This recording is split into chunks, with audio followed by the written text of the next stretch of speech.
This and why not the statute commission? Because why not the statute does not contemplate a time. We are extending the statute itself does not contemplate. Yes, but my FIR Lordship, 900 voters. one covers his I-1 doesn't cover. It covers It's a completely different. comprehensive. No. It's not One aspect, Manoj, is your lordship Want anybody to filed a response. get another some more time to file objections. Sir, can I mention something? Pressing is- You want us to pass the order in court or we go inside and. Manoj, can I have 1 minute, Manoj? For Union of India. So you can also join. No, I make only one or two statements, Manoj. I am not long. In Mr. Giri's petition, Union of India is joined as a party. No, there is already one detailed affidavit filed by the Election Commission of India a week before, and one affidavit is filed yesterday. Manoj, one constitutional body intimating the highest court of the country, your lordships may see the contents. Lord, it is really, really alarming. Your lordships may take cognizance of it and will not pass some remedial directions.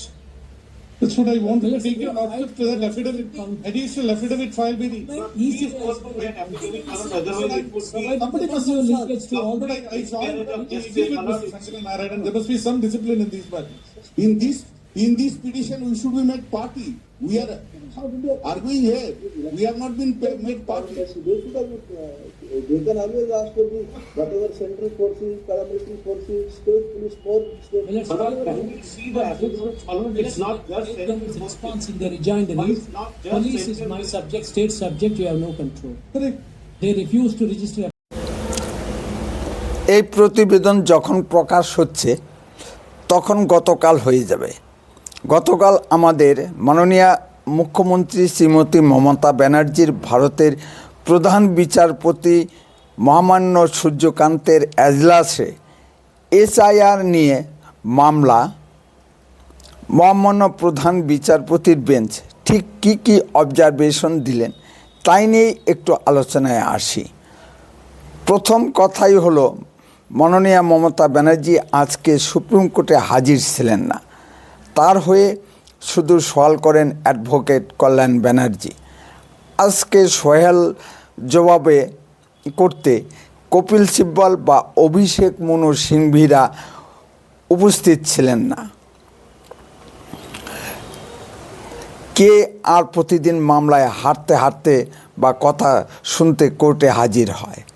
Mamata Banerjee SIR stop করে দেবার জন্য যে আবেদন করেছিলেন, প্রধান বিচারপতি মমতার সেই আবেদন তো শুনলেনই না, উপরন্তু তিনি আদেশ দিলেন সারা দেশে এসআইআর চলবেই, কোনোভাবেই বন্ধ করা যাবে না, বন্ধ করার প্রয়াস বরদাস্ত করা হবে না, এসআইআর বন্ধ হবে না। শ্রীমতী মমতা ব্যানার্জির প্রথম এবং প্রধান আবেদনটি মাঠে মারা গেল। আজকে ভারতের নির্বাচন কমিশনের আইনজীবীরা প্রস্তুত হয়েই এসেছিল। আজকে যদি মমতা ব্যানার্জি কোর্টে হাজির থেকে গত দিনের মতো সওয়াল করতে যেতেন তাহলে নির্বাচন কমিশনের আইনজীবীরা তাকে যুক্তিতে নাস্তানাবুদ করে ছাড়ত। সেদিনের মতো মমতা ব্যানার্জির সওয়াল একতরফা হয়েছে, কমিশনের আইনজীবীরা কোনো কথা বলেননি। মমতা ব্যানার্জি সুপ্রিম কোর্টকে তার রাজনৈতিক প্রচারের হাতিয়ার বানিয়ে ফেলেছিলেন, সেটা বুঝতে পেরেই মমতা ব্যানার্জি আজ সুপ্রিম কোর্টে হাজির হননি। এতদিন ধরে তৃণমূলের আন্ডপাণ্ডরা যে লাফালাফি করছিল, দিদি বিশ্বজয় করে ফেলেছে, দিদি সুপ্রিম কোর্ট থেকে ল্যান্ডমার্ক ভিক্টি এনে দিয়েছে, আজকের সওয়াল জবাবের পর তাদের মুখে চুনকালি পড়ে গেছে। দ্বিতীয় যে বড় অভিযোগটি ছিল মাইক্রো অবজারভার নিয়োগ নিয়ে, সেই নিয়ে দীর্ঘ 1 ঘন্টা ধরে সওয়াল জবাব চলে। নির্বাচন কমিশনের আইনজীবীরা বলেন যে গ্রেড 2 অফিসার দিয়ে রাজ্য সরকার নির্বাচন কমিশনকে সহযোগিতা করেনি। এর পরিপ্রেক্ষিতে কল্যাণ ব্যানার্জি বলেন যে রাজ্য সরকার নির্বাচন কমিশনকে 8,500 অফিসার দিয়ে সহযোগিতা করেছে। তখন প্রধান বিচারপতি রাজ্য সরকার প্রদত্ত অফিসারদের তালিকা চান, কিন্তু কল্যাণ ব্যানার্জিরা সেই তালিকা দিতে পারেননি। আগামী মঙ্গলবার তালিকা দেবেন বলা হয়েছে।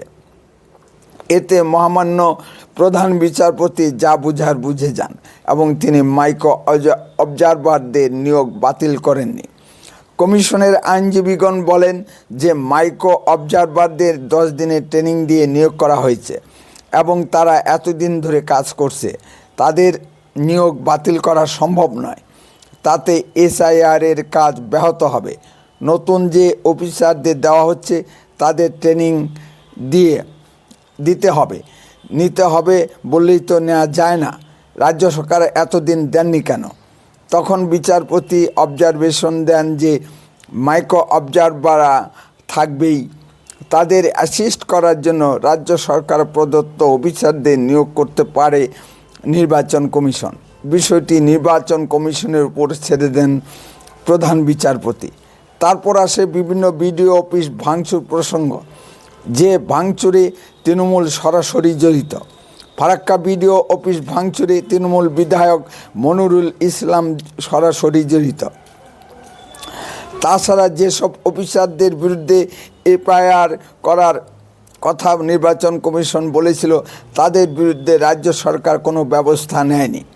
প্রধান বিচারপতি তখন রাজ্যের ডিজি মিস্টার পীযূষ পাণ্ডেকে শোকজ করতে বলেন। মিস্টার পীযূষ পাণ্ডেকে সুপ্রিম কোর্টে জবাবদিহি করতে হবে। কেন গরকানুনি অফিসারদের বিরুদ্ধে আইনি পদক্ষেপ নেওয়া যায়নি? যে কাজ পূর্বতন ডিজি রাজীব কুমার করেননি, সেই পাপের বোঝা বর্তমান ডিজি মিস্টার পীযূষ পাণ্ডের ঘাড়ে এসে পড়ে। বর্তমান ডিজি ক্ষমতা পাবার 7 দিনও হয়নি, পূর্বতনের পাপের বোঝা তাকেই বইতে হবে। শেষে প্রধান বিচারপতি এসআইআর শুনানির সময়সীমা আরও 7 দিন বাড়িয়ে দেন। এমনিতেই কমিশন শুনানির সময়সীমা 7 দিন বাড়িয়ে দিয়েছিল। তাতে আগামী 14ই ফেব্রুয়ারি পর্যন্ত শুনানি চলবে বলা হয়েছিল। এবার প্রধান বিচারপতি যদি আরও 7 দিন সময়সীমা বাড়িয়ে দেন তাহলে শুনানি আগামী 21শে ফেব্রুয়ারি পর্যন্ত চলবে। বিষয়টি পরিষ্কার হলো না। সুতরাং চূড়ান্ত ভোটার তালিকা প্রকাশ মার্চের প্রথম সপ্তাহ পর্যন্ত গড়াবে। এর ভিতর নির্বাচন কমিশনের অনেক কাজ আছে, তবেই তো ফাইনাল ভোটার লিস্ট প্রকাশ করতে পারবে। নির্বাচন কমিশনকে ভোট ঘোষণা করে প্রচারের জন্য বিভিন্ন রাজনৈতিক দলকে 30 থেকে 45 দিন সময় দিতে হবে। সুতরাং যা মনে হচ্ছে পশ্চিমবঙ্গের নির্বাচন পিছিয়ে যাবে। নির্বাচন পিছিয়ে গেলে রাষ্ট্রপতির শাসন জারি অবশ্যম্ভাবী। আমরাও চাই ভোট পিছিয়ে যাক এবং রাষ্ট্রপতির শাসনে ভোট হোক। তাতে তৃণমূলের খবরদারি অনেক কমবে। তৃণমূল পুলিশকে দলদাসের মতো ব্যবহার করতে পারবে না, তখন পুলিশ আর তৃণমূলের কথা শুনবে না, অনেকটা নিরপেক্ষ থাকার চেষ্টা করবে। তৃণমূল চাইবে পুরনো ভোটার লিস্টেই ভোট হোক, এখন আর সেটা সম্ভব নয়। আমরা চাই নো এসআইআর নো ভোট। ইতিমধ্যেই রাজ্য নির্বাচন দপ্তর পশ্চিমবঙ্গে একদিনে ভোট করার সুপারিশ করেছে। তাতে কেন্দ্রীয় বাহিনী পাওয়ার সমস্যা আছে, আর কেন্দ্রীয় বাহিনী আসলেও তাদেরকে কাজ করতে দেওয়া হয় না। রাজ্য পুলিশের অধীনেই কেন্দ্রীয় বাহিনীকে কাজ করতে হয়, তাহলে কেন্দ্রীয় বাহিনী এনে লাভ কী? নির্বাচন কমিশন যদি বুথের নিরাপত্তা, মানুষের ভোটদানের নিরাপত্তা ব্যবস্থা, ছাপ্পা ভোট আটকানো এবং সর্বোপরি গণনা কেন্দ্রের কারচুপি আটকাতে পারে, তাহলে পশ্চিমবঙ্গের সুষ্ঠু নির্বাচন সম্ভব। এখন দেখা যাক নির্বাচন কমিশন শেষ পর্যন্ত কী করতে পারে। শেষ অবজারভেশন দিয়েছেন যে ভোটারের নাম কাটা বা সংযোজন করার ক্ষমতা একমাত্র থাকবে ইআরওদের হাতে। এই ইআরওদের নিয়োগ দিয়েছে রাজ্য সরকার। এটাকেই কল্যাণ ব্যানার্জিরা রাজ্য সরকারের জয় বলে দেখাচ্ছেন। যদি কোনো ইআরও কারোর দ্বারা প্রভাবিত হয়ে ভুয়ো ভোটারের নাম, মৃত বা বাংলাদেশি মুসলিম অনুপ্রবেশকারী ও রোহিঙ্গা মুসলিমদের নাম নথিভুক্ত করে, তাদের বিরুদ্ধে মামলার হুঁশিয়ারি দিয়েছেন বিরোধী দলনেতা শ্রী শুভেন্দু অধিকারী। আসুন শুভেন্দুজির বক্তব্য একটু শুনে আসি। ইয়ে অবজারভেশন রাজ্য করেছে এবং সেই জায়গা থেকে সুপ্রিম কোর্টে জানিয়ে দিল যে এসআইআর বন্ধ করা যাবে না। প্রয়োজন হলে আমরা নির্দেশ দেবো, কিন্তু কোনো প্রতিবন্ধকতাই সামনে আনা যাবে না এসআইআর এর ক্ষেত্রে। মুখ ঢেকে গেছে পুরো। আমাকে তলা দিয়ে কেউ যদি দেখুন, আপনারা টুকরো টুকরো যা পাচ্ছেন আমিও পাচ্ছি, সেটা থেকে মন্তব্য করতে জাজমেন্টটা পিছিয়ে যাবে বা আসার পক্ষে আজকের জাজমেন্টটা এটা ইন্টারিম জাজমেন্ট, ফাইনাল নয়। সেটাও আমি জানি না উনি ডিসপোজ আপ করবেন না পেন্ডিং রাখবেন, এটা মহামান্য প্রধান বিচারপতির বেঞ্চেস মানে জাজেস বেঞ্চের ব্যাপার।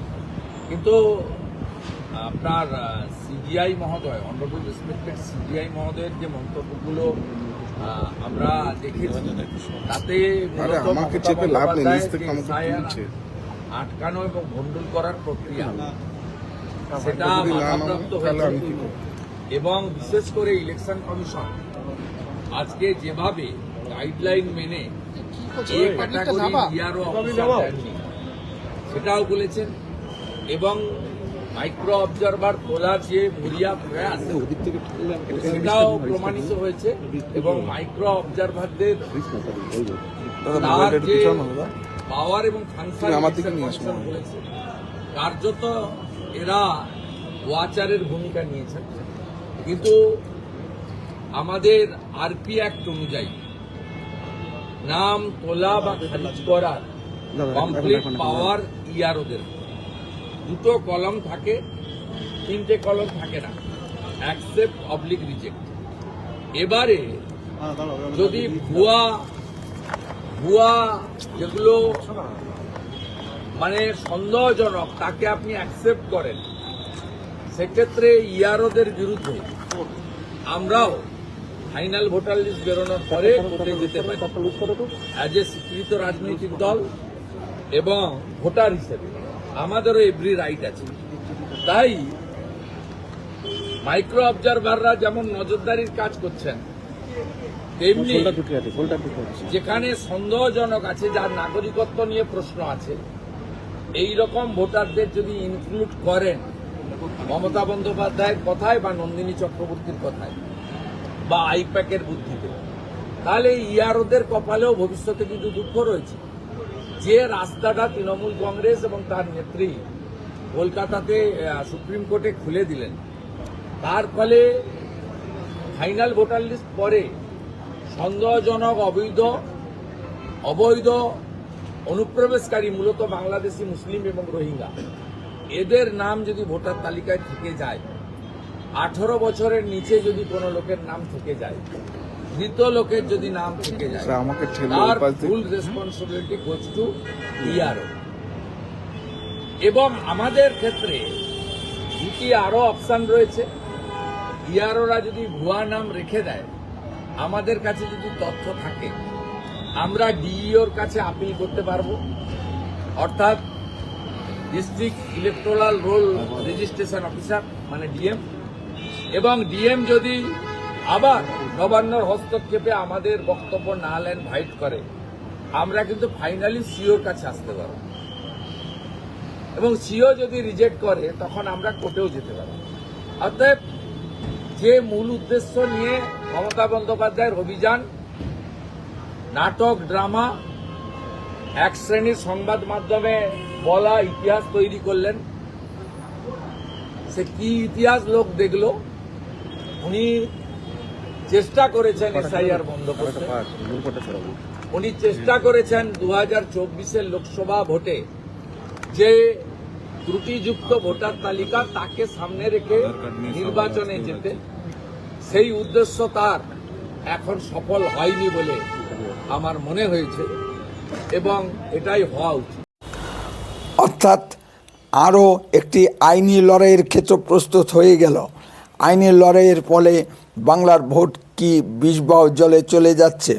কারণ চূড়ান্ত ভোটার তালিকা প্রকাশিত হলে যদি আইনি লড়াই শুরু হয়, সেটা পরিষ্কার হতে কিছু সময় তো লাগবেই। যেমন ধরুন, ভাইপোর খাস তালুক ডায়মন্ড হারবার লোকসভা কেন্দ্রের অন্তর্গত ফলতা বিধানসভা ক্ষেত্রে 2002 সালের পরে থেকে আজ পর্যন্ত নাকি একজন লোকও মারা যায়নি।